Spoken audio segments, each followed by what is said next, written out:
Very good morning class. इसके previous वाले lecture में हम लोग कंक्रीट का जो रिवीजन था, ठीक है, फिर उसके बाद कंक्रीट पे कौन कौन सा क्वेश्चन ऑब्जेक्टिव आते हैं ये हम लोगों ने पढ़ लिया।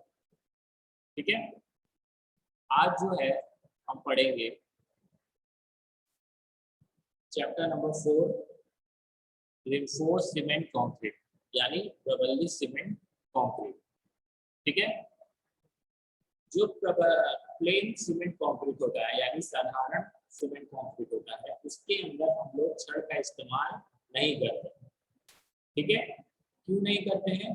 क्योंकि हमको अगर मान लो अगर हमको ऐसी जगह अपना स्ट्रक्चर बनाना है जहाँ पे अपना संरचना करना है या कुछ भी कंस्ट्रक्शन करना है, निर्माण करना है, तो ऐसी जगह जहाँ पे कॉम्प्रेसिव लोड यानी कि संपीड़न बल, ठीक है, संपीड़न बल या कंप्रेशन लोड, ठीक है, यानी प्रेशर देके उसको जो हम लोग लोड देते हैं उसको बोलते हैं कंप्रेशन। ठीक है, तो ऐसी जगह जहाँ पे सिर्फ और सिर्फ कंप्रेशन आ रहा हो यानी संपीड़न बल आ रहा हो, तो हम लोग ऐसी जगह पे साधारण सीमेंट कंक्रीट का इस्तेमाल करते हैं। ठीक है, अगर वही देखा जाए तो मान लो अगर उसके ऊपर कोई तनन या तनाव बल, ठीक है, अगर कोई तनन या तनाव बल उसके ऊपर लग रहा है तो हम लोग क्या करते हैं कि उसका इस्तेमाल करते हैं, यानी छड़ का इस्तेमाल हम लोग करते हैं। ठीक है, तो यही लिखा हुआ है इसमें कि प्रबलित सीमेंट कंक्रीट वो कंक्रीट होता है जिसमें कंक्रीट को तनाव की स्थिति में भी मजबूत रखने के लिए प्रबलन छड़, ठीक है, कंक्रीट में शामिल किया जाता है। यानी कि अगर हमको मान लो एक ऐसी जगह हम अपना स्ट्रक्चर बना रहे हैं या ऐसा निर्माण हम लोग कर रहे हैं, वहां पे अगर तनाव बल ठीक अगर ज्यादा होगा तो उसी अपने कंक्रीट को मजबूत रखने के लिए हम लोग छड़ का इस्तेमाल कर लेते हैं, ताकि जो हमारा तनाव बल है वो क्या कर ले, वो आसानी से उसको झेल ले, ठीक है, उसको उठा सके उस बल को। ठीक, तो इसलिए हम लोग छड़ का इस्तेमाल करते हैं, और जब हम लोग छड़ का इस्तेमाल करते हैं तो उस कंक्रीट को बोला जाता है प्रबलित सीमेंट कंक्रीट यानी रिइंफोर्स्ड सीमेंट कंक्रीट। ठीक है, हम जानते हैं कि जो हमारा कंक्रीट होता है वो संपीड़न में क्या होता है, बहुत ज्यादा मजबूत होता है, लेकिन तनाव में क्या होता है, बहुत ज्यादा कमजोर होता है। इसीलिए प्रबलन की प्रक्रियाओं के द्वारा हम लोग इसको तनाव में भी मजबूत करने के लिए छड़ का प्रयोग करके हम लोग प्रबलित सीमेंट कंक्रीट बनाते हैं। ठीक है, फिर है कंक्रीट का जो आविष्कार है एक फ्रांसीसी माली जिसका नाम है हमारा जोसेफ मोनियर ने किया था। कब किया था? 1849 में किया गया था। ठीक है, ये सिर्फ आविष्कार हुआ था, अभी लागू नहीं हुआ था। ठीक, लागू कब हुआ? 1867 में। ठीक है, 1849 में बन के तैयार हो गया था कंक्रीट, लेकिन जो इसका लागू हुआ था यानी कि जो इसको पेटेंट किया गया वो कब हुआ? 1867 में। ठीक है, ऑब्जेक्टिव क्वेश्चन ये बन सकता है इसमें से कि हम लोग प्रबलित सीमेंट कंक्रीट का उपयोग किस लिए करते हैं।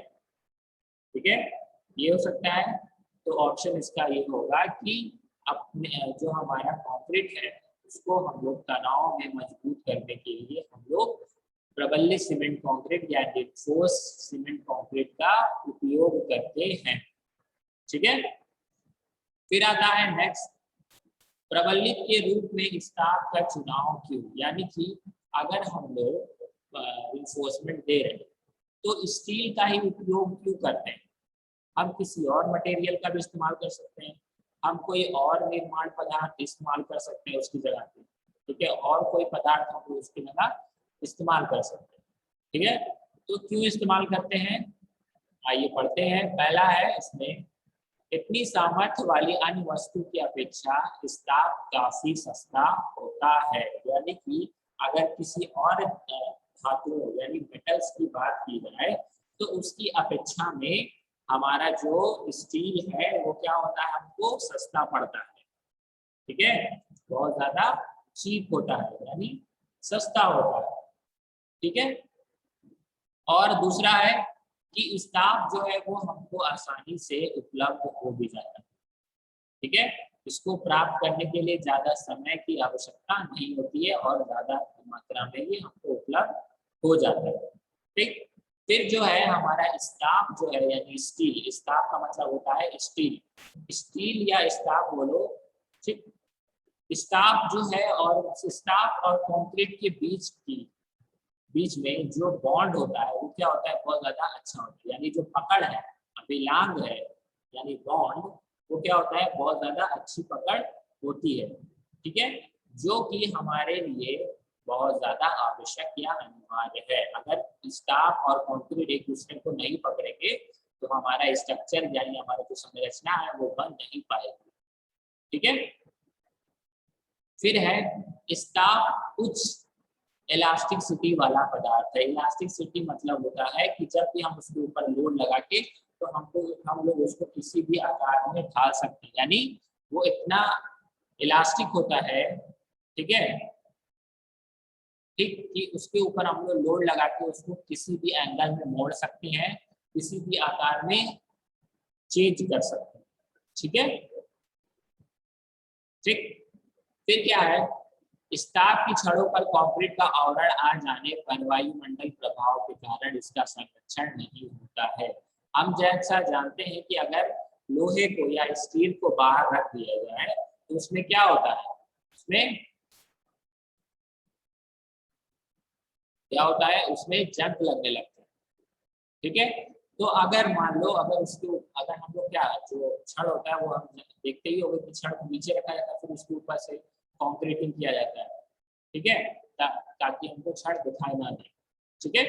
तो इससे क्या होता है कि कंक्रीट के अंदर वो चला जाता है, ठीक, अंदर जाने की वजह से ही उसके ऊपर कोई भी वायुमंडल का प्रभाव नहीं पड़ता, ठीक है, इसलिए हम लोग स्टील का इस्तेमाल करते हैं, ठीक है। फिर नेक्स्ट है स्टाफ तनन में पर्याप्त सामर्थ्यवान है, यानी कि अगर हम लोग इस स्टील को अगर हम लोग इस्तेमाल कर रहे हैं तो उसके ऊपर जो जितना भी तनाव बल आएगा वो स्टाफ क्या कर लेगा, इतना मजबूत है, वो इतना स्ट्रेंथफुल है कि वो इस टेंसाइल लोड को यानी तनाव बल को क्या कर लेगा, छीन लेगा, ठीक है। फिर क्या है, कंक्रीट तथा स्टाफ का ताप प्रसार गुणांक, ठीक है, thermal expansion coefficient of thermal expansion लगभग बराबर होता है, ठीक है, यानी कि जितना कंक्रीट फैलेगा उतना ही क्या स्टील भी फैलता है, ठीक है, प्रसार का मतलब होता है एक्सपेंशन यानी फैलाव, ठीक। ताप परिवर्तन से आरसीसी खंडों में आंतरिक बल प्रतिबल उत्पन्न नहीं होता, यानी कि अगर टेम्परेचर अगर उसके अंदर चेंज होगा, यानी जो हीट चेंज अगर वो झेल लेगा तो उसके अंदर कोई भी उसके अंदर आने वाली स्ट्रेस, यानी कि अगर मान लो आपके ऊपर लोड दिया जाता है कि आपको ये सब्जेक्ट भी पढ़ना है, ये सब्जेक्ट भी पढ़ना है, ये सब्जेक्ट भी पढ़ना है, तो आपके ऊपर क्या, तुम क्या हो जाओगे, पागल हो जाओगे, स्ट्रेस आ जाएगा तुम्हारे दिमाग में, बहुत ज्यादा सोचोगे अरे भाई ये भी पढ़ना है, ये भी पढ़ना है, ये भी पढ़ना है, तो ये सब क्या है, स्ट्रेस है। लेकिन अगर मान लो तुम अपने आप को इस तरीके से मेंटेन कर लो कि हाँ आधा घंटा इसको देना है, इस सब्जेक्ट को देना है, आधा घंटा इस सब्जेक्ट को देना है, आधा घंटा इस सब्जेक्ट को देना है, तो क्या होगा उससे क्या उसके उसकी वजह से तुमको कोई भी स्ट्रेस नहीं आएगा। इसीलिए यही है कि अगर वो ताप को परिवर्तन हो जाएगा आरसीसी में तो उसके अंदर कोई भी अंदर उसके अंदरूनी स्ट्रेस नहीं आता, ठीक है। तो इस वजह से हम लोग स्टील का ज्यादातर इस्तेमाल करते हैं, ठीक है। अब आते हैं नेक्स्ट टॉपिक पे, प्रबलित सीमेंट कंक्रीट के गुण तथा दोष, क्या क्या गुण है, क्या क्या दोष है, ठीक है। तो पहला है क्या गुण, कौन कौन से आरसीसी के गुण है, ठीक है। तो सबसे पहला गुण ये है कि आरसीसी के जो हमारे कंपोनेंट हैं यानी अवयव यानी सीमेंट गिट्टी बालू छड़ पानी, ये जो है ये दोनों में ही हमको आसानी से स्ट्रेंथ दे देते हैं। जैसे का मतलब ये हमारा कंप्रेशन यानी संपीड़न में भी अच्छे होते हैं और तनन में भी अच्छे होते हैं, यानी आपको मजबूती दोनों में देते हैं। ठीक, संपीड़न में भी देंगे और तनन में भी देंगे। संपीड़न का मतलब होगा कंप्रेशन में भी और टेंसाइल में भी, दोनों में हमको क्या स्ट्रेंथ देंगे, यानी मजबूती देते रहते हैं।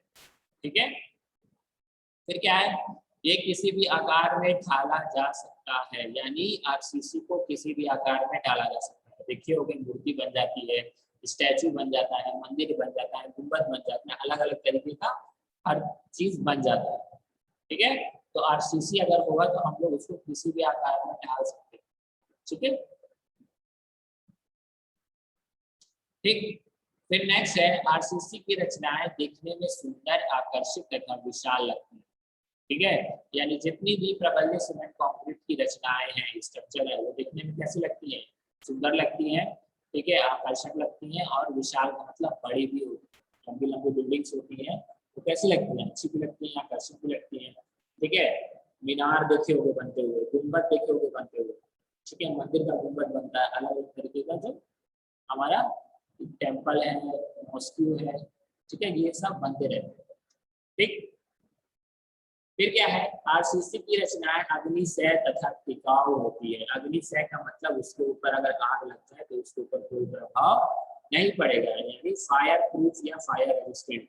ठीक है, टिकाऊ मतलब दुर्बल, यानी लंबे समय तक चल सकती है। ठीक, फिर नेक्स्ट है, आरसीसी वायुमंडल प्रभाव जैसे धूप, वर्षा, कोहरा इत्यादि से कम प्रभावित होती है। यानी कि जो हमारी आरसीसी है वो क्या होता है, वायुमंडल प्रभाव यानी एटमॉस्फेरिक प्रेशर, जैसे कि धूप हो गया, वर्षा हो गया, कोहरा हो गया, इन सबसे ज्यादा नहीं लेकिन कम प्रभावित होती है। ठीक है, कम प्रभावित का मतलब मान लो रंग हो जाता है, ठीक है, सूख जाती है, ठीक, टूट जाती है, क्रैक आ जाता है, ये सब हो सकता है, लेकिन इतना ज्यादा प्रभाव नहीं पड़ेगा कि पूरी पूरा गिरा दे। ठीक है, फिर क्या है, यह नमी तथा सीलन के कारण गलती सड़ती नहीं। ठीक है, यानी नमी के कारण, नमी जो होगी उसके अंदर मॉइस्चर होगा, सीमेंट मान लो स्ट्रक्चर बना दिया गया, बना दिया, उसके अंदर नमी है तो कोई उससे गलेगा, वो सड़ेगा नहीं। लकड़ी का नहीं होगा, जैसे लकड़ी अगर पानी पा लेती है तो क्या सड़ने लगती है, गलने लगती है, तो इसमें वही है कि इसमें कोई भी सड़न गलन नहीं होगा। ठीक है, फिर क्या है, इस पर कीटों, दीमक का प्रकोप नहीं होता, यानी ना इसके अंदर कीड़े मकोड़े लगेंगे, ना ही दीमक लगेंगे, ना कोई इसके ऊपर कीटों कीड़े मकोड़ों के द्वारा कुछ होगा। ठीक है, अब आते हैं, प्रबलित सीमेंट कंक्रीट के अवयव की आयु बहुत अधिक होती है। यानी प्रबलित सीमेंट कंक्रीट में जो चीज हम यूज करते हैं, जैसे सीमेंट की आयु ज्यादा होती है, बालू की आयु ज्यादा होती है, ठीक है, गिट्टी की आयु ज्यादा होती है। ठीक, तो जितने भी कंक्रीट या छड़ हम इस्तेमाल कर रहे हैं, कंक्रीट में जो भी छड़ हम इस्तेमाल कर रहे हैं उसकी भी क्या होती है, आयु जो होती है, एज जो होती है, क्या होती है, ज्यादा होती है। ठीक है, अब आते हैं दोष हमारे कंक्रीट में, सॉरी आरसीसी में, यानी रिइंफोर्स्ड सीमेंट कंक्रीट या प्रबलित सीमेंट कंक्रीट के दोष क्या क्या। ठीक है, तो सबसे पहला दोष ये है कि हमको अगर कोई भी काम करना है आरसीसी से, यानी प्रबलित सीमेंट कंक्रीट का कोई भी स्ट्रक्चर बनाना है, तो हमको सूझबूझ और व्यवहारिक ज्ञान, उसके बारे में नॉलेज होना बहुत जरूरी है। अगर आपके पास नॉलेज नहीं है तो आप अच्छे तरीके से आरसीसी काम नहीं कर सकते। ठीक है, देखे होंगे कि अगर जो भी मिस्त्री होता है उसको हम लोग क्या, उसको हम लोग उठाते हैं, ठीक है, उसको मतलब लाते हैं ताकि उसको सारा चीज का ज्ञान रहता है।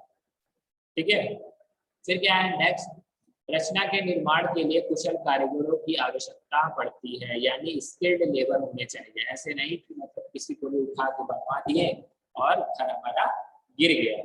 ठीक है, तो इसीलिए स्किल्ड लेबर की आवश्यकता होनी चाहिए। ठीक, स्किल्ड लेबर अगर हम यूज करेंगे तो कॉस्ट ज्यादा होगी, तो ये क्या हो जाएगा, हमारे लिए कॉस्टली हो जाएगा, और ये हमारा क्या हो गया, दोष हो गया। ठीक है, अब आते हैं नेक्स्ट, अवयव को ढालने के लिए दृढ़ता की आवश्यकता पड़ती है, यानी कि किसी भी चीज को अगर हम लोग ढाल रहे हैं तो उसके लिए रिजिड होना बहुत ज्यादा जरूरी है। अगर रिजिड नहीं होगा तो हमारा जो घर है वो गिर सकता है। ठीक है, स्टाफ एक मूल्यवान पदार्थ है ठीक, उसका उपयोग उसमें उत्तम कार्यों के लिए ही हो सकता है। यानी कि अगर हम छोटा मोटा घर बना रहे हैं तो उसके लिए हम लोग स्टील का इस्तेमाल नहीं कर सकते, इसके लिए हमें ज़्यादा यानी हाई वर्क के लिए हम लोग स्टील का इस्तेमाल करते हैं। ठीक है, इसकी रचनाओं में उत्पन्न दोषों को दूर करना तथा दरारें भरना कठिन है। यानी कि मान लो एक बार हमने आरसीसी से बना दिया, मान लो उसके अंदर क्रैक आ गया या उसके अंदर सही से हम लोगों ने कंक्रीट को नहीं डाला था, तो उससे जो भी दोष आएगा उसको पूरा करना हमारे लिए बहुत ज़्यादा कठिन होगा। और मान लो अगर उसके अंदर दरारें आ गई तो दरारें को भरना हमारे लिए भी बहुत ज़्यादा कठिन होगा। ठीक है, तो ये था हमारा आरसीसी का दोष। ठीक है, दोष और लाभ। ठीक, अब आते हैं प्रबंधन के लिए स्टाफ का प्रयोग, यानी use of steel for reinforcement. ठीक है, तो इसमें सबसे पहला पॉइंट है, हम ये जानते हैं कि हम लोग स्टाफ का प्रयोग सीमेंट में क्यों करते हैं, कंक्रीट में क्यों करते हैं। ठीक है, रिइंफोर्समेंट के लिए क्यों करते हैं। ठीक, तो स्टाफ और जो कंक्रीट का जो अभिलान है यानी बॉन्ड जो है वो क्या होता है, बहुत ज्यादा हाई होता है।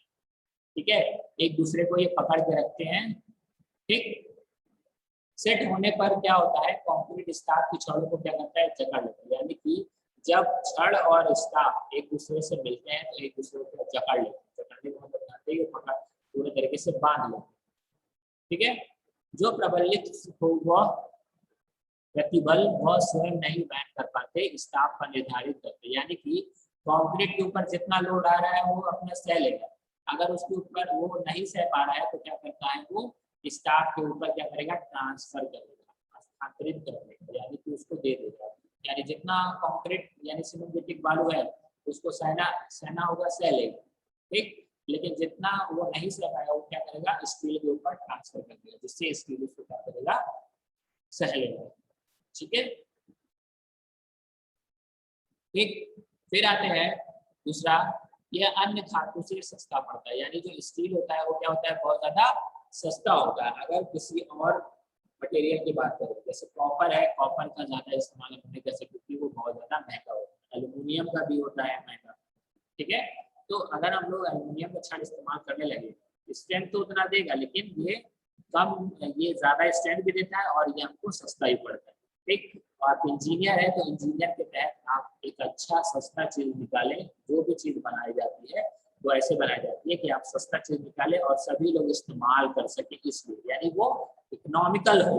इकोनॉमिकल का मतलब सभी लोग आसानी से उसको यूज कर सके। ठीक है, और प्रचुर मात्रा में आसानी से उपलब्ध है। यानी कि जो हमारा स्टाफ है वो क्या है, प्रचुर मात्रा में, यानी हाई क्वालिटी हाई अमाउंट में वो हमारा आसानी से हम लोग उसको ले सकते हैं।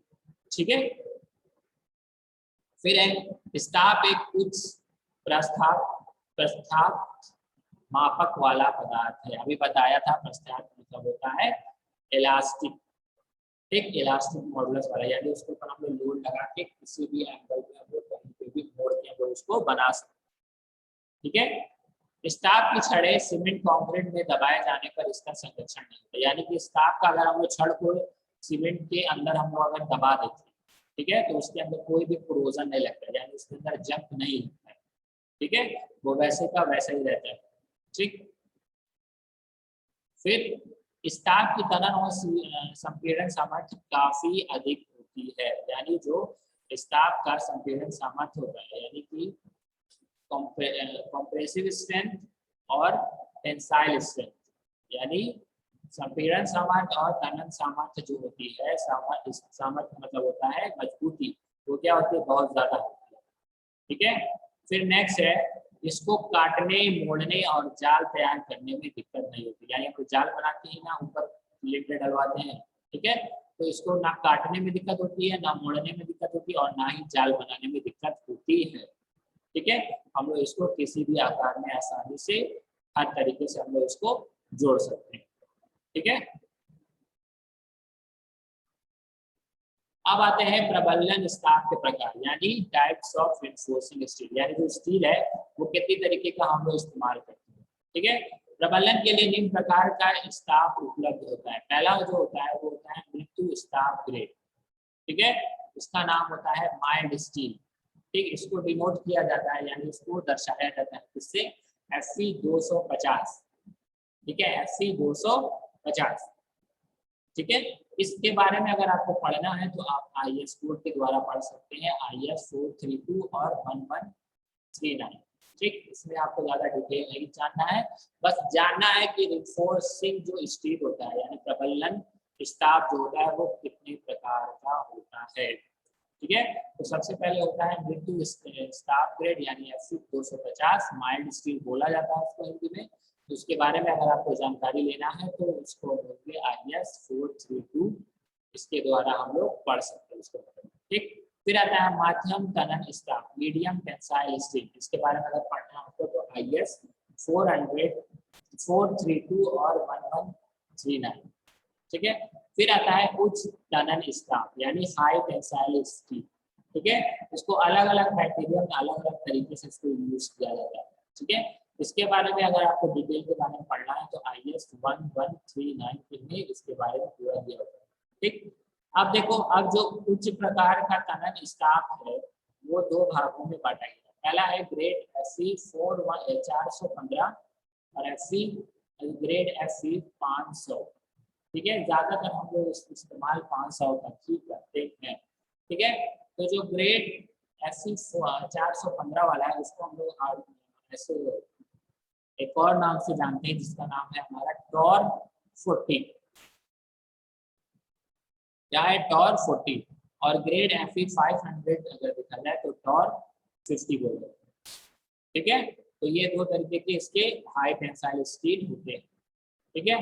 फिर नेक्स्ट होता है उच्च सामर्थ्य वाला स्थापीय तार यानी हाई स्ट्रेंथ स्टील वायर, ठीक। ये एक तरीके का तार होता है जो हम लोग बिजली के लिए इस्तेमाल करते हैं, ठीक है।